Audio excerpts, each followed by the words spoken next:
Jeg hedder Poul Reis Nielsen, og jeg er ekspert i lærer-pædagog-samarbejde. Jeg har skrevet en bog, der hedder Professionssamarbejde mellem lærere og pædagoger. Og hvis jeg skal fortælle lidt om, hvorfor jeg har skrevet den her bog, så kan det jo være en lang historie. Jeg har aldrig mødt en pædagog i min barndom. Jeg har aldrig gået i børnehave. Jeg har aldrig gået i en SFO.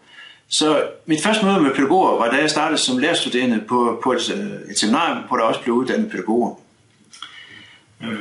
De pædagoger gik jeg meget parallelt ved siden af igennem de 3,5 år, min uddannelse varede. Men jeg lærte aldrig nogle pædagoger at kende. Men vi snakkede meget om dem i min klasse. Åbenbaringen den kom, da jeg begyndte som seminarielærer 15 år senere og fik pædagogstuderende. Det var et fantastisk liv, hvor jeg fik indsigt i den professionsuddannelse, og som jeg overhovedet ikke kendte, da jeg startede som underviser. Jeg blev mere og mere tændt på at få de to verdener til at mødes, og så efter en periode startede jeg som forskerstuderende på Danmarks Pædagogiske Universitet, og mit fokus var selvfølgelig lærer-pædagog-samarbejdet. Jeg nåede aldrig at få det lavet færdigt, fordi at jeg blev ansat som rektor til at lave en fusion mellem 4 pædagog- og lærerseminarier.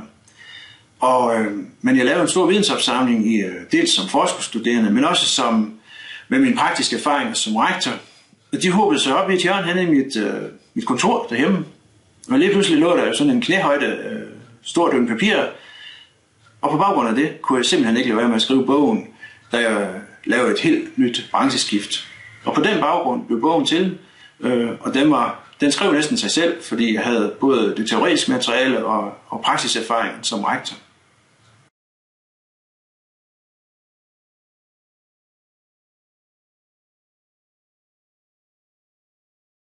Hvis jeg skal give sådan konklusionerne i statements fra min bog, så vil jeg sige, det vigtigste er nok, at det er rækkefølgen i samarbejdet, og det handler om at forstå og blive forstået.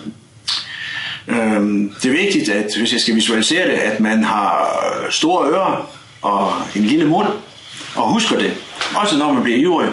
Fordi skal man ind i en anden verden, så er det vigtigt, at man gør sig rigtig, rigtig meget umage med at forstå, hvorfor er der nogen, der har nogle andre reaktionsmønstre, end man selv har for eksempel. Den anden pointe, som jeg vil sige, det er, at sandhed, det afhænger i høj grad af, hvorfra man ser. Og i min naivitet, da jeg var yngre, så troede jeg kun, at der var et sandhedsbillede, og det var det, der var inde i mit univers. Og det passer jo ikke. Der er måske 1, 2, 3, 4, 5, 6, 7, 10 universer. Og det afhænger af, hvorfra man ser, og hvad motiv man har. Det samme barn vil man kunne kigge meget forskelligt på, afhængig af, om man er lærer, pædagog, forældre, psykolog, skoleleder, SFO-leder. Og det tror jeg, det er de 2 vigtigste pointer i hele bogen. Det er det der med at forstå, blive forstået, og sandheder, det afhænger simpelthen af, hvorfra man kigger.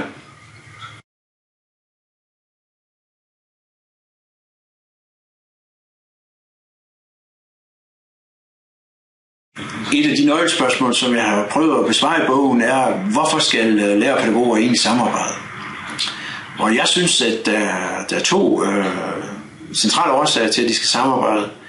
Det ene hedder i overskrift børn, det andet hedder de professionelle. Man skal samarbejde, fordi at de lærerpædagoger, der er i indskolingen, de skal have skubbet børnene godt i vej i det videre skolesystem. De skal sørge for, eller har et ansvar for, at børnene bevarer gnisten i øjnene. Og hvis det kan lykkes, så synes jeg også, at samarbejdet er lykkes. Det er den ene årsag til, at man skal samarbejde, efter min mening. Den anden, det er, at et samarbejde mellem en lærer og en pædagog, det kan være virkelig en faglig udfordring, at man samarbejder med en, der ikke har helt det samme syn på børn, som man har selv, fordi så skal man i langt højere grad legitimere de handlinger, man har.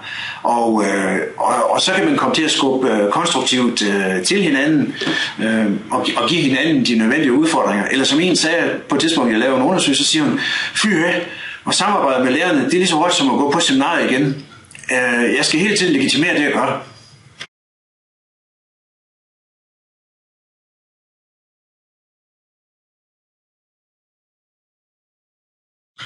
Hvis jeg skal sige lidt om værktøjer og metodikker, så har jeg en indpakning i 3 afsnit i bogen.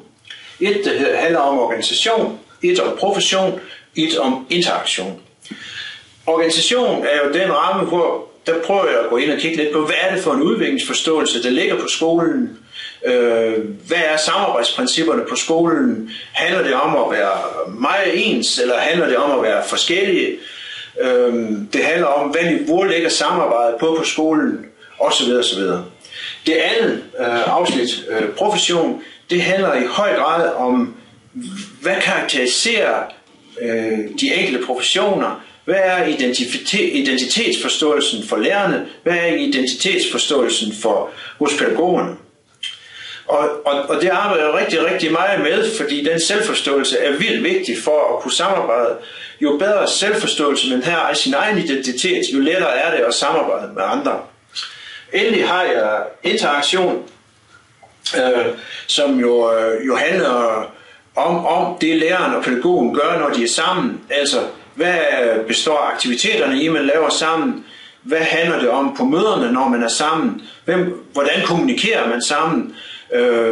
Tør man at tale om de problemstillinger, man har med hinanden? Altså, hvor åben er man for eksempel? Men jeg synes, at det er 3 centrale holdepunkter, og det gør også, at man ikke så nemt kommer til at tale om føleriet, man kan gå mere ind i de professionelles tilgang til det. Altså et eksempel fra professionen er jo, på et tidspunkt lavede jeg en artikel, der hed Når nævelyttige overlærer møder dovne pædagoger, og den overskrift kom jo frem, fordi at læreren troede, at pædagogen mødte uforberedt op, og pædagogen følte, at læreren mødte vildt overforberedt op. Og i virkeligheden handler det om 2 forskellige traditioner fra professionerne.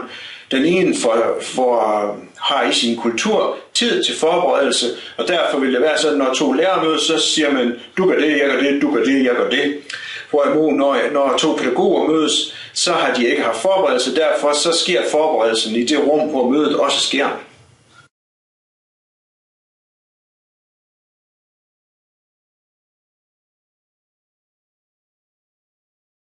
Hvis jeg skal sige lidt om den feedback, jeg oplever, der har været på bogen, så er jeg selvfølgelig farvet af, at det er min bog, men det, jeg synes, der har overrasket mig lidt, det er den bredde, der har været i brugen af bogen. Altså, jeg kan se, at den bliver brugt på de pædagogiske grunduddannelser. Jeg kan se, at den bliver brugt efter videreuddannelsen på mange university colleges. Og jeg kan se, at de bruger den til de pædagogiske diplomuddannelser. Det er sådan den ene, det er uddannelsesverdenen. Der, hvor jeg også kan se, at den bliver brugt, og det er jo det, der glæder mig allermest, det er jo, at praksis kan i virkeligheden bruge den.